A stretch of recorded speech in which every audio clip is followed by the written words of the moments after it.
नमस्कार विद्यार्थियों। भारतीय शासन और राज्य व्यवस्था के अंतर्गत निर्वाचन पद्धति के बारे में हम अध्ययन कर रहे थे। भारतीय निर्वाचन व्यवस्था में जो विभिन्न प्रकार के दोष है उसके बारे में हम अध्ययन कर चुके हैं। जैसे निर्वाचन प्रणाली में धन बल का प्रयोग, बाहुबल का प्रयोग, हिंसा की राजनीति, राजनीतिज्ञों का अपराधीकरण, बूथ पे कब्जा, प्राप्त वोट प्रतिशत और सीटों में बहुत ज्यादा अंतर, इन सब दोषों के बारे में हम अध्ययन कर चुके हैं। भारतीय निर्वाचन व्यवस्था के अंतर्गत ये जो दोष है इसके बारे में हम क्या कर सकते हैं या सरकार के द्वारा क्या कदम उठाए गए हैं, इसके बारे में आज हम अध्ययन करेंगे। निर्वाचन पद्धति के अंतर्गत जो विभिन्न प्रकार के दोष है उन दोषों को दूर करने के लिए सरकार के द्वारा भी समय समय पर विभिन्न प्रकार की समितियों का गठन किया गया, विभिन्न प्रकार के आयोगों का गठन किया गया और ये माना गया कि निर्वाचन व्यवस्था में जो ये दोष है वो दोष खत्म होने चाहिए। भारतीय लोकतंत्र तभी सुचारू रूप से अपना कार्य संपन्न कर सकता है जब जनता के द्वारा चुने हुए प्रतिनिधि निष्पक्ष आधार पर चुने जाए, बिना किसी दबाव के, बिना किसी डर के, बिना किसी धमकी के वो अपना कार्य सुचारू रूप से संपन्न कर सके तथा जो मतदाता है वो बिना किसी जाति, धर्म, भाषा, धन, बिना किसी दबाव के अपने वोट का प्रयोग निष्पक्ष रूप से और स्वतंत्र रूप से कर सके। यह प्रयास विभिन्न प्रकार की समितियों के द्वारा चुनाव सुधार के संबंध में जो विभिन्न आयोग गठित किए गए उनके द्वारा यह प्रयास किया जाता रहा है। भारतीय लोकतंत्र तभी अपना कार्य सुचारू रूप से संपन्न कर सकते हैं जब जनता के चुने हुए प्रतिनिधि नैतिकता के आधार पर अपना कार्य संपन्न करे, साथ ही साथ लोकसभा के अंतर्गत आपराधिक तत्वों से संबंधित व्यक्ति नहीं पहुंचे, इसके बारे में भी प्रयास किए गए। जो वोट है वो भी कब्जे पर आधारित या बूथ कैप्चरिंग करके या जाली मतदान, इस तरह की यदि वोटिंग होती है तो वो शुद्ध लोकतंत्र नहीं कहा जा सकता। इन्हीं सब बुराइयों को खत्म करने के लिए समय समय पर सरकार के द्वारा विभिन्न प्रकार की समितियों का गठन किया गया, विभिन्न प्रकार के आयोगों का गठन किया गया। अभी तक यदि हम देखें तो सरकार के द्वारा कौन कौन सी समितियां बनाई गई या कौन कौन से आयोग गठित किए गए, तो उसके अंतर्गत विभिन्न प्रकार की समितियों का उल्लेख हम कह सकते हैं कि इसके अंतर्गत सबसे पहले तारकुंडे समिति का गठन किया गया। चुनाव के संबंध में, निर्वाचन के संबंध में, सुधार के संबंध में ये तारकुंडे समिति 1974 से 1975 के बीच इसका गठन किया गया था। इसी प्रकार चुनाव सुधार के लिए दिनेश गोस्वामी समिति, चुनाव में जो विभिन्न प्रकार की दोष है उसको दूर करने के लिए दिनेश गोस्वामी समिति का गठन किया गया। राजनीति में अपराधीकरण को रोकने के लिए जो अपराधी तत्व राजनीति में प्रवेश कर जाते हैं या अपराधी तत्वों का राजनीति से सम्मिश्रण हो जाता है, उन सबको रोकने के लिए 1993 के अंतर्गत बोहरा समिति बनाई गई थी। इसके अलावा राज्यों में वित्त पोषण, चुनाव का जो खर्चा है वो राज्य सरकारें केंद्र सरकार में किस प्रकार से आवंटित किया जाए, इसके संबंध में इंद्रजीत गुप्ता समिति का गठन 1998 के अंतर्गत किया गया था। इसी प्रकार चुनाव सुधारों पर विधि आयोग की रिपोर्ट भी प्रदान की गई थी 99 के अंतर्गत। राजनीति में जो लगातार अपराधीकरण बढ़ता जा रहा है उस अपराधीकरण को रोकने के लिए 1999 में विधि आयोग ने भी अपनी रिपोर्ट दी थी। चुनाव आयोग ने भी 2004 में सुधारों के संबंध में अपनी रिपोर्ट दी थी।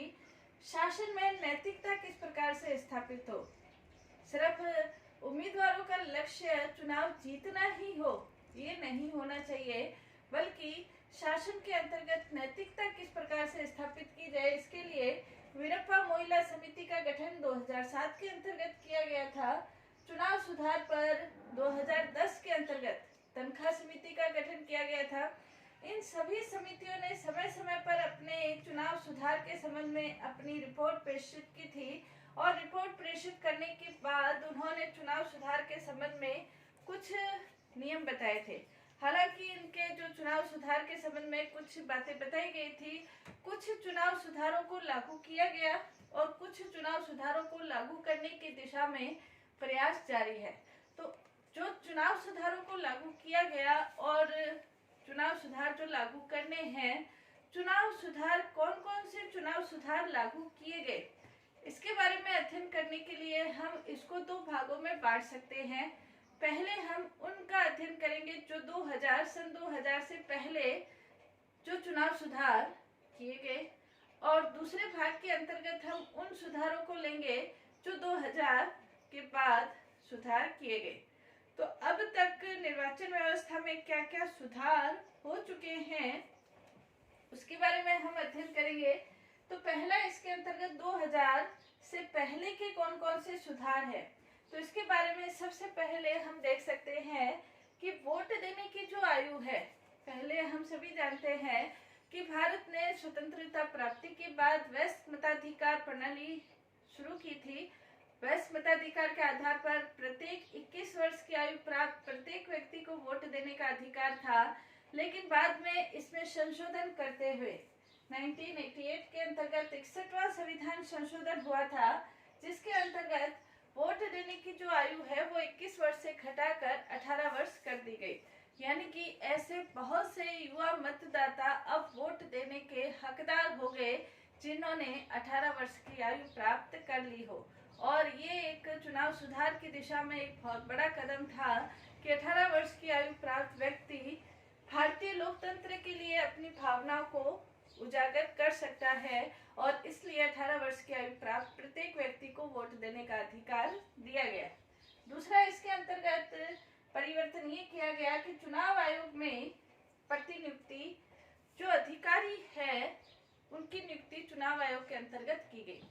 यानी कि ऐसे अधिकारी, ऐसे सरकारी कर्मचारी जिनकी ड्यूटी मतदाता सूची का प्रकाशन करने के लिए, उसमें संशोधन करने के लिए, उसका पुनर्निरीक्षण करने के लिए, मतदाता सूची बनाने के लिए, इनसे संबंधित कार्यों के अंतर्गत, यानी कि चुनाव कार्यों के अंतर्गत जिन कर्मचारियों की ड्यूटी लगती है, उन सभी कर्मचारियों को एक तरीके से वो चुनाव आयोग के अंतर्गत प्रतिनियुक्ति पर होते हैं, और चुनाव आयोग के ही नियंत्रण में, उनके निर्देशन में ये सारे कर्मचारी कार्य करते हैं।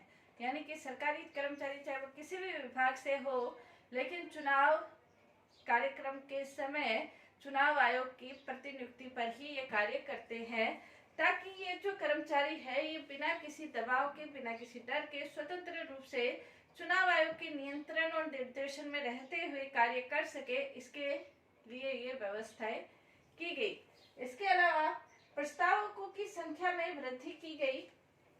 कई बार उम्मीदवार ऐसे व्यक्ति भी खड़े हो जाते हैं जो कि चुनाव को एक मखौल के रूप में लेते हैं, तो अब ये व्यवस्था की गई कि जो भी व्यक्ति अपना नामांकन पत्र जारी करता है, दाखिल करता है, वो नामांकन पत्र दाखिल करने के लिए आवश्यक है कि उसके लिए कम से कम 10 प्रस्तावक होने आवश्यक है।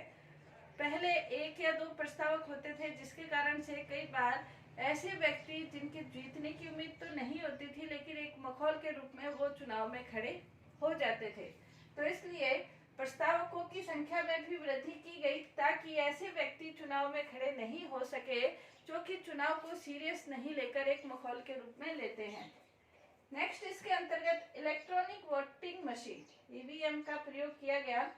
1989 के अंतर्गत ये व्यवस्था की गई कि अब इलेक्ट्रॉनिक वोटिंग मशीनों का प्रयोग किया जाएगा, और इलेक्ट्रॉनिक वोटिंग मशीनों के लिए 1998 के अंतर्गत पहली बार राजस्थान के अंतर्गत, मध्य प्रदेश के अंतर्गत और दिल्ली के अंतर्गत इनमें कुछ स्थानों पर पहली बार ईवीएम का, इलेक्ट्रॉनिक वोटिंग मशीन का प्रयोग किया गया था। और 1999 के अंतर्गत गोवा के अंतर्गत प्रथम ऐसा राज्य था जहां पर संपूर्ण राज्य में इलेक्ट्रॉनिक वोटिंग मशीन का प्रयोग किया गया, ताकि जो मतगणना है, चुनाव है, ये कार्य सरलता पूर्वक और शीघ्रता पूर्वक संपन्न हो सके, और उसमें जो मतदान में गड़बड़ियां हैं, मतगणना में गड़बड़ियां होती है, इन सब चीजों को रोकने के लिए ईवीएम मशीन के प्रयोग करने के बारे में शुरुआत हुई। नेक्स्ट इसके अंतर्गत 1989 के अंतर्गत बूथ कब्जा करने पर चुनाव स्थगित करने के संबंध में, उस क्षेत्र का चुनाव स्थगित करने या रद्द करना के संबंध में आदेश जारी हुए थे। बूथ कब्जे का तात्पर्य ये है कि उस बूथ को अपने कब्जे में लेना, जो अराजक तत्व है उनके द्वारा बूथ को अपने कब्जे में ले लिया गया, या अधिकारियों को डरा धमका कर जो मशीनें हैं, जो सामान है, उसको अपने कब्जे में ले लिया गया, या अपने पक्ष के समर्थन में, अपने उम्मीदवार के समर्थन में लोगों को उसके पक्ष में मतदान देने के लिए कहा गया या उन्हें प्रेरित किया गया। इसके अलावा जो मतदाता है उनको डराया गया, धमकाकर वोटिंग के लिए प्रयास किए गए। तो इन्हीं सभी को बूथ कैप्चरिंग कहा गया और ये व्यवस्था की गई कि बूथ कैप्चरिंग से संबंधित सभी मामलों के अंतर्गत उस क्षेत्र विशेष का चुनाव या तो स्थगित कर दिया जाता है या रद्द कर दिया जाता है, ताकि बूथ कैप्चरिंग की घटना है उसके ऊपर रोक लगाई जा सके। तो ये व्यवस्था 1989 के अंतर्गत की गई। नेक्स्ट इसके अंतर्गत के.एस. गिल के द्वारा बहुत बड़ा एक चुनाव सुधार के संबंध में प्रयास किए गए। फोटो युक्त पहचान पत्र EFIC प्रदान करना। फोटो युक्त पहचान पत्र जारी करने का एक उद्देश्य ये था कि इसके द्वारा जो जाली मतदान है, यानी कि किसी और व्यक्ति के स्थान पर कोई और व्यक्ति मत का प्रयोग न कर सके, इसके लिए फोटो युक्त पहचान पत्र जारी किए गए। और फोटो युक्त पहचान पत्र जारी करने की दिशा में लगातार ये प्रयास हो रहे हैं कि कोई भी मतदाता अपना मत पत्र प्राप्त करने से वंचित नहीं रह जाए, ताकि वही व्यक्ति अपना वोट प्रयोग करे जो वास्तव में वो व्यक्ति है। इसके लिए ये व्यवस्था की गई। इसके अलावा राष्ट्रीय गौरव का अनादर करने पर, राष्ट्रीय गौरव यानी कि यदि कोई व्यक्ति राष्ट्रगान का अनादर करता है, संविधान का अनादर करता है, राष्ट्रीय झंडे का अनादर करता है, तो ऐसे सभी व्यक्तियों को, उम्मीदवारों को चुनाव के अयोग्य घोषित किया जा सकता है। तो इस संबंध में भी व्यवस्था की गई। इसके अलावा जब चुनाव होते हैं तो चुनाव होने के दिन से 50 घंटे से पहले उस स्थान पर, सार्वजनिक स्थानों पर, निजी स्थानों पर, होटलों में शराब की बिक्री के ऊपर पूर्णतया प्रतिबंध लगा दिया जाता है। कई बार ऐसी घटनाएं सुनने में आती है कि उम्मीदवार के पक्ष में वोट करने के लिए शराब का खुलेआम इस्तेमाल होता है। इसलिए इस चीज को रोकने के लिए शराब की बिक्री के ऊपर प्रतिबंध लगाया गया। इसके साथ ही साथ हथियारों के ऊपर भी, जहां वोटिंग हो रही है वहां पर निश्चित समय पर हथियार लाने ले जाने के ऊपर पूर्णतया प्रतिबंध है। और यदि कोई व्यक्ति ऐसा करता हुआ पाया जाता है तो उसका हथियार जब्त कर लिया जाता है, लाइसेंस रद्द कर दिया जाता है और उसे कारावास की सजा भी हो सकती है। तो हथियारों के ऊपर, शराब की बिक्री के ऊपर भी प्रतिबंध लगाए गए, ताकि चुनाव निष्पक्षता पूर्वक और भयमुक्त वातावरण में संपन्न हो सके। इसके लिए व्यवस्थाएं की गई। इसके अलावा पहले यह था कि कोई भी उम्मीदवार की मृत्यु होती थी तो वहां पर चुनाव रद्द हो जाते थे और इसके कारण से वापस से पूरी चुनाव प्रक्रिया करनी पड़ती थी। लेकिन अब ये व्यवस्था करती गई कि किसी उम्मीदवार की मृत्यु पर वहां चुनाव रद्द नहीं होंगे, लेकिन जो मान्यता प्राप्त दल के उम्मीदवार है और यदि उनकी मृत्यु हो जाती है तो उनको ये मोहलत दी जाती है, विकल्प दिया जाता है कि वो 7 दिन के अंदर अंदर नया उम्मीदवार अपना घोषित करे। यानी कि उम्मीदवार की मृत्यु होने पर अब चुनाव रद्द नहीं होते हैं। इसके अलावा उपचुनाव की समय सीमा भी निर्धारित की गई। लोकसभा, विधानसभा के अंतर्गत यदि कोई स्थान खाली रहता है तो वहां पर 6 माह के भीतर उपचुनाव की व्यवस्था की जानी चाहिए। इसके अंतर्गत 2 ऐसी स्थितियां हैं जहां पर ये व्यवस्था लागू नहीं होती। 2 स्थितियों के अंतर्गत हम देख सकते हैं। पहली, यदि किसी उम्मीदवार के 1 साल से कम का समय रहा है तो उसके लिए ये समय सीमा निर्धारित नहीं है। इसके अलावा दूसरी स्थिति इसके अंतर्गत ये है कि यदि वहाँ केंद्रीय सरकार के परामर्श के आधार पर ये निश्चित कर दिया गया है कि अमुक क्षेत्र में चुनाव करवाना वर्तमान परिस्थितियों में सही नहीं है, तो उपचुनाव 6 माह के अंदर अंदर नहीं होते, वरना इन 2 स्थितियों के अलावा ये व्यवस्था है कि 6 माह के अंदर अंदर चुनाव होने चाहिए, उपचुनाव होने चाहिए।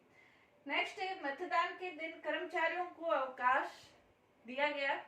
सब एथनिक अवकाश की व्यवस्था की गई। सार्वजनिक क्षेत्र के भी, प्राइवेट क्षेत्र के भी, सरकारी क्षेत्र के सभी कर्मचारियों के लिए मतदान वाले दिन सब एथनिक अवकाश की व्यवस्था है और इसके लिए किसी भी कर्मचारी को यदि नियोजक के द्वारा अवकाश नहीं दिया जाता है तो उसके लिए जुर्माने की, दंड की भी व्यवस्था है। लेकिन इसके संबंध में भी ये व्यवस्था है कि उन कर्मचारियों को छूट प्रदान की गई है जिनके कार्य न करने से कोई गंभीर परिस्थितियां उत्पन्न होती है, तो उनके लिए ये छूट है। इसके अलावा 2 से अधिक कोई भी जो उम्मीदवार है वो 2 चुनाव क्षेत्रों से तो अपना चुनाव लड़ सकता है, लेकिन 2 से अधिक चुनाव क्षेत्रों में वो चुनाव नहीं लड़ सकता है। ये भी व्यवस्था की गई है। इसके अलावा चुनाव प्रचार की जो अवधि है वो भी 20 दिन से घटाकर 14 दिन कर दी गई है। इसके अलावा कुछ ऐसे कर्मचारी हैं, कुछ ऐसे लोग हैं जो कि मतदान स्थल पर नहीं आ सकते हैं या मतदान नहीं कर सकते हैं, तो इसके लिए डाक पत्रों के माध्यम से मतदान की व्यवस्थाएं की गई है, माध्यम से वो अपना मतदान कर सकते हैं। तो ये सारी व्यवस्थाएं इस पर इसलिए की गई है ताकि चुनाव जो है वो निष्पक्ष, स्वतंत्र और भय मुक्त वातावरण में संपन्न हो सके और लोकतंत्र वास्तव में लोकतंत्र बन सके। ये 2000 से पहले चुनाव के क्षेत्र में क्या क्या सुधार किए गए, ये सारी व्यवस्थाएं थी। 2000 के बाद भी अनेक प्रकार के सुधार किए गए, वो हम नेक्स्ट क्लास में अध्ययन करेंगे। धन्यवाद।